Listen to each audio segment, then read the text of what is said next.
It's like some crazy bars you could have is like accidental or accidental.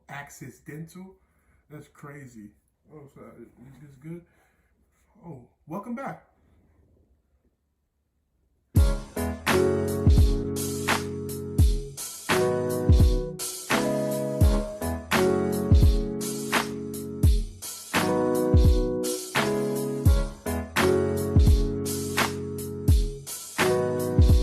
Hey, got lunch. What's going on, guys? It's your man C.J.C. straight from the 305 Miami-Dade County. And if it's your first time joining my channel, you know what to do. Hit that bell and hit that subscribe button so you can get the best story times on YouTube. Boy, what we doing though? Cheer though. Welcome back to my channel, guys. It's your host with the most. Get your dumbass smoke. C to the J to the C. If it's your first time joining my channel, hit the bell, like the video, bro. Comment. I appreciate every single y'all comments. Read them. Sometimes y'all never comment. Sometimes y'all never like. And it's time for y'all to start doing that. You get me? Make a difference. Change the world by liking the video, each video at a time. You feel me? You know? But welcome to again to maybe the best story times on YouTube. Check out my story time playlist on my channel. Go to my channel right now. Check out hundreds of videos of my story time playlist. You're gonna get the tears, the joy, the goodness, the gracious, the laughter.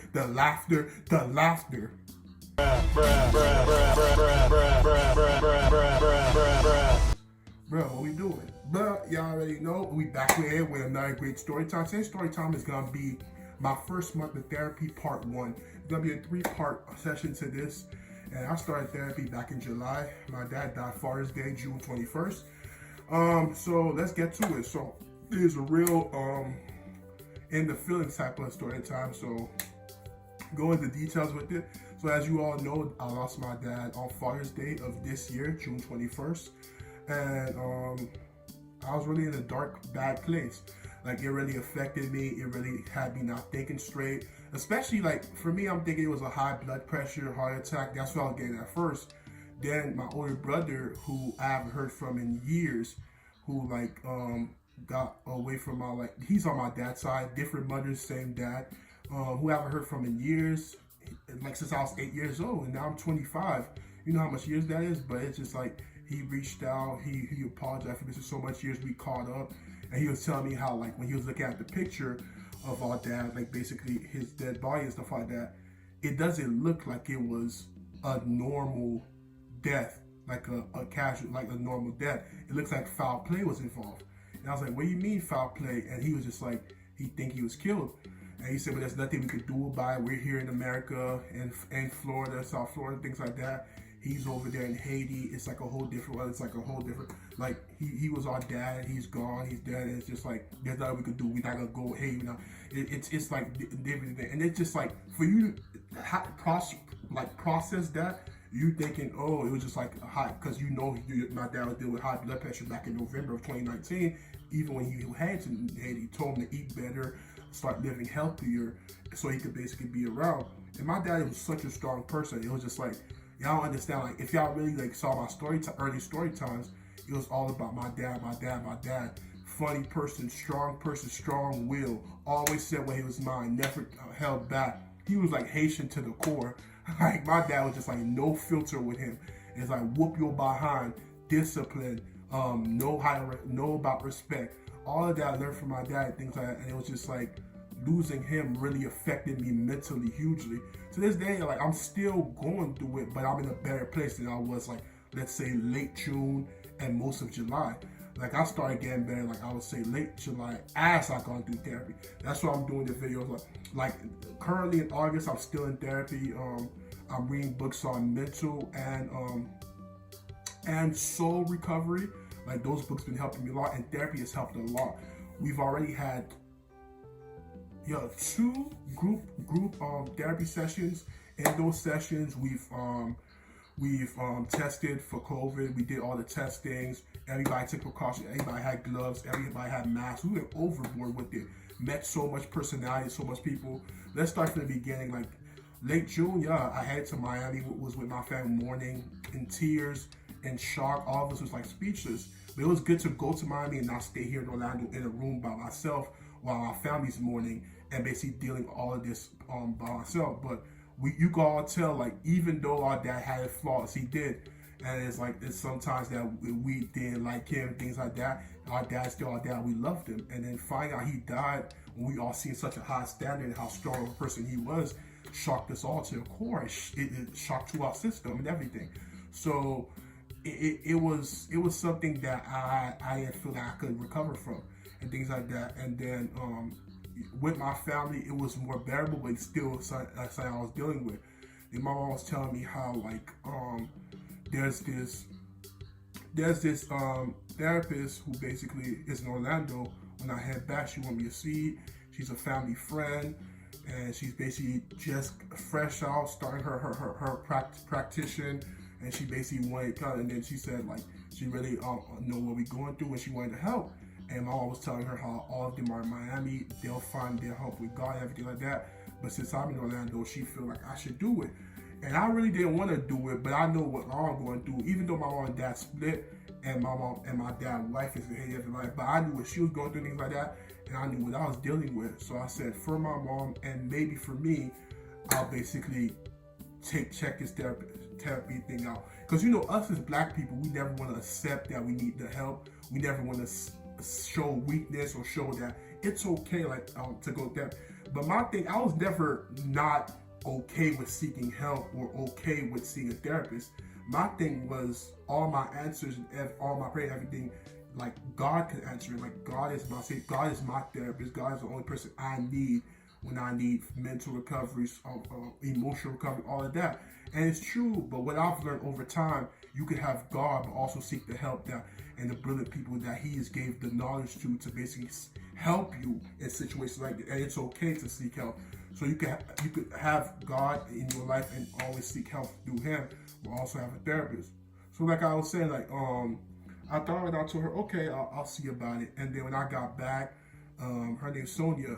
Shout out to Sonia, but she got in touch with me and she said, what they've been doing, it's a group therapy session. She said what they've been doing Zoom therapy sessions, and they do it every single day, 5:30. And I said, which is great because I work from 8 to 4:30 work from home.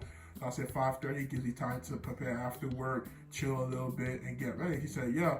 He said 5:30, and they always do therapy session for 5:30 to 8, or sometimes 5:30 to 7:30, 2 hours or 2 hours and 30 minutes. And I told her that's great. She said you get to meet everybody. Everybody's going through different things, different ages, different age group. You'll see people younger than you, people older than you, people in the same age group as you.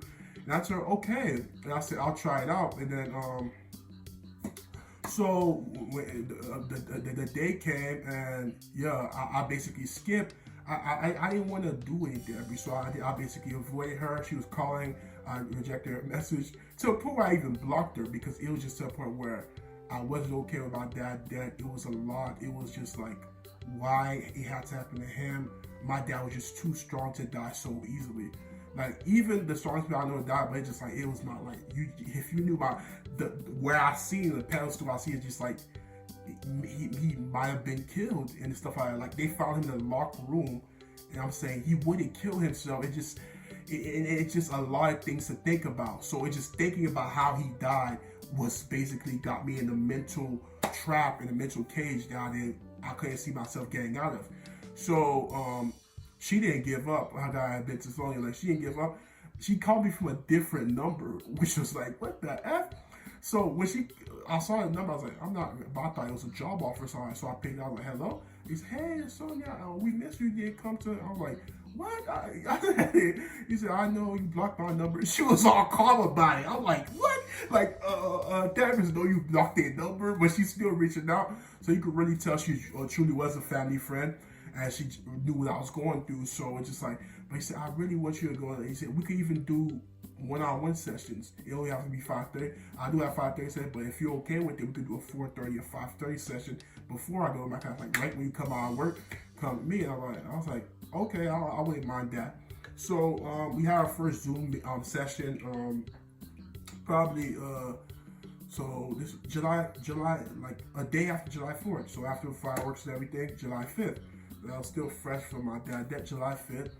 And then she was telling me like how, yeah, we finally started. He said, hey, he said, what's it? My name's Sonia, like you know. She said, your name? I said, my name is CJ, and yeah. I said, you know, I'm from Miami. Just lost my dad.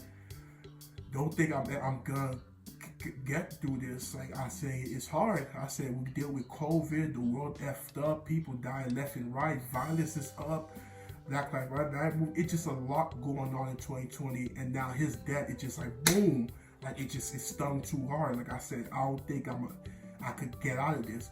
And then she basically said, and I understand that. And she said, why do you think you can't get out of this? Like, do you see yourself ever get to a place where you find peace, or you're okay with it, or you're basically, you know it happened, but you can see yourself like moving on and living? And I told her, no. She was like, wow. He said, and why do you think no? I said, because it's just like, for someone like my dad to be like taken out like that, 70 years old, and so much of my people, my family reached the 80s, 90s. My family lived long. I said, I can't accept that. And the fact that I thought I knew how he died, but I've come to find out he could have like get killed, poisoned, or like people said he locked inside a room with no way out. Killing himself. No, it's impossible. So I'm just like, how did he die? Who's responsible? Do I have to go, hey, like, do we have to bring a reign of terror? Do violence have to be involved? Do somebody gotta get killed?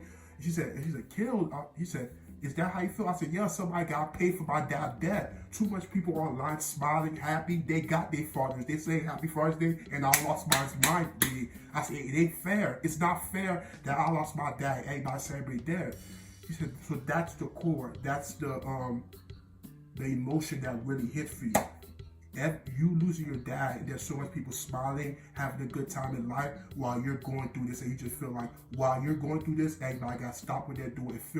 I said, no, I just feel like people keep saying, oh, they're here for you, they want to support, and they basically like things like that, but they're going on with their life. You the only that still have to deal with this. I said, they don't understand what you got to deal with and what comes in your life now that your dad's down. Someone you saw at the higher mark, someone who was so strong, someone who can't be taken down so easily, but now he's gone. It's not fair, and it's not fair that everybody's smiling, happy, and going on with their life, while me, I'm suffering and have to deal with the reality of losing my dad. And then I was like, damn, I can't. I'm talking to her. She said, she told me, okay, we can finally start. I was like, start with what? And she said, we can start with the talk. And she said, what makes you think that you can never see yourself recovering? And I said, I'm not gonna say never, you have to live your life, but I said, it's just something that's gonna hold me back from looking for happiness. I said, I was a joyous person. I say, but I'm laid back, super funny CJ. Now I can't be funny for everybody. I can't. I said, everything is serious for me now. Everything is cold. Like I said, I'm cold now. I'm cold. I don't see that happiness and joy and that pleasant for you, for anyone anymore. It's just serious and straight to it.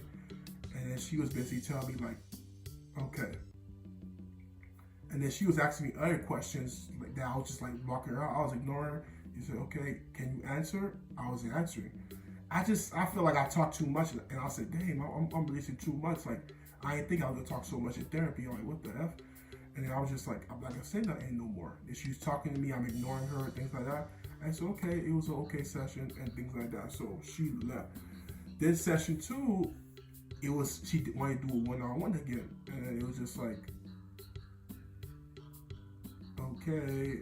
She talking. I'm just like, rolling my eyes, not caring, like not giving an F. I'm not gonna talk no more. And she's talking to me. I'm just ignoring her. All of that. Then just like, okay. Then she made me do another session. I came again. At this point, I'm just saying, I'm doing this for my mom. Like, I really don't care what's going on. I really don't care what she's saying. It's just like, wow. And then she said, CJ, we've done like, here's the 4th session and you haven't talked in 2. Like, I need you to say something for me to help you and things like that. I said, you know what I really want to say? She said, what is that? Say anything. I said, I want you to shut the F up. Like, and I want y'all to understand, like, the thing she took from me in last month was crazy. I'm telling her, like, I need you to shut the F up. You annoying. You asking me all these questions every day when you know how I feel. I don't give a F about this session. I'm only coming here for my mom. You don't know what I'm going through. Like, you can't help. You just talking. Y'all human. Like, basically, like, you won't go on your life when you go home. You ain't gonna care about I said, I do not care what you're saying right now. Just shut the F up. Shut your mouth. You a B. Y'all know the B word. I'm not gonna say it. But she said, you a B. Just shut up. You stupid B. I'm just cursing her out at this point, like lashing out, and she didn't do nothing. Here lies a woman who's trying to help me, and I'm just lashing out at her. So it's just like this and that, and then I'm just lashing. I said, just shut the F up. Dang, you talk too much. Dang.